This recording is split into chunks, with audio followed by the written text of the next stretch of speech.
आखिर क्या मकसद था पिरामिड को बनाने का? कितने मजदूरों का इस्तेमाल किया गया होगा इस पिरामिड को बनाने में, हम आज के इस वीडियो में जानेंगे। अधिक जानकारी के लिए पार्ट 1 जरूर देखें, लिंक डिस्क्रिप्शन में मिल जाएगा।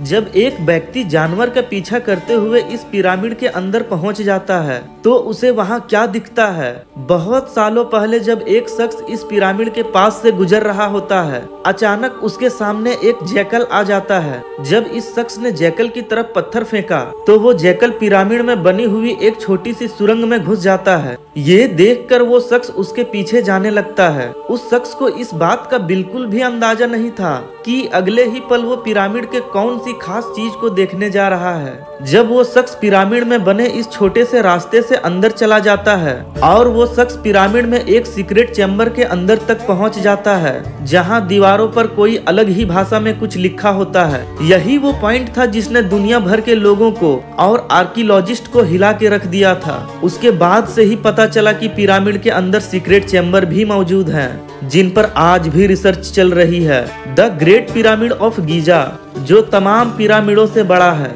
उसके अंदर अभी तक 2 सीक्रेट चैम्बर तलाश किए जा चुके हैं, जिसमें से एक को किंग चैम्बर और दूसरे को क्वीन चैम्बर का नाम दिया गया है। जब पहली बार किंग चैम्बर के अंदर रिसर्च टीम गई तो उन्हें वहां 4500 साल पुराना ग्रेनाइट से बना हुआ एक ऐसा ताबूत मिला जो अंदर से खाली था। लेकिन ये ताबूत इतने छोटे से रास्ते से अंदर कैसे लाया गया होगा? काफी सारी रिसर्च के बाद रिसर्चर्स इस नतीजे तक पहुंचते हैं कि पहले किंग चैम्बर को अंदर से बनाया गया होगा और उसी समय ताबूत को यहाँ रखा गया होगा और उसके बाद चैम्बर को बंद करके सिर्फ ये छोटा सा रास्ता खुला रख दिया होगा।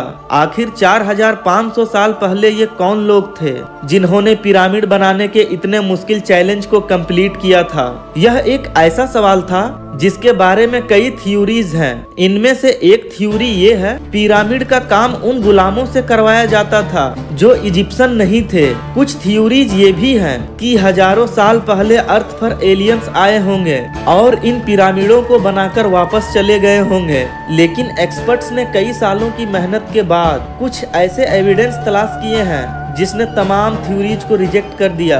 एक्सपर्ट टीम को रिसर्च के दौरान मजदूरों की हड्डियां और कंकाल मिलते हैं। जब रिसर्चर्स इन मजदूरों की हड्डियां और कंकाल पर रिसर्च कर रहे होते हैं तो उन्हें एक खास चीज नजर आती है। इन मजदूरों की हड्डियों में से कुछ मजदूरों की हड्डियों पर चोट के निशान मिलते हैं और कुछ पर तो सर्जरी के निशान भी मिलते हैं। ये सब देखकर रिसर्चर्स टीम का मानना है कि जिन लोगों ने पिरामिड बनाए थे गुलाम नहीं हो सकते, क्योंकि कंस्ट्रक्शन के साथ इनकी मेडिकल ट्रीटमेंट हो रही थी और उस जमाने में गुलामों के साथ ऐसा बर्ताव नहीं किया जाता था। जब कंकालों को रिकंस्ट्रक्शन किया जाता है तब इस बात का भी पता चल जाता है कि इन पिरामिडों को बनाने वाले लोग दिखते कैसे थे। अब इस बात का भी पता लग चुका था कि इन पिरामिडों को ना ही एलियंस ने बनाए थे और ना ही गुलामों ने। अब सिर्फ ये जानना बाकी रह गया था, आखिर कितने मजदूरों ने मिलकर इस पिरामिडों को बनवाया होगा। एक्सपर्ट टीम के मुताबिक इन पिरामिडों को बनाने में एक ही वक्त में करीब 1 लाख मजदूर काम करते होंगे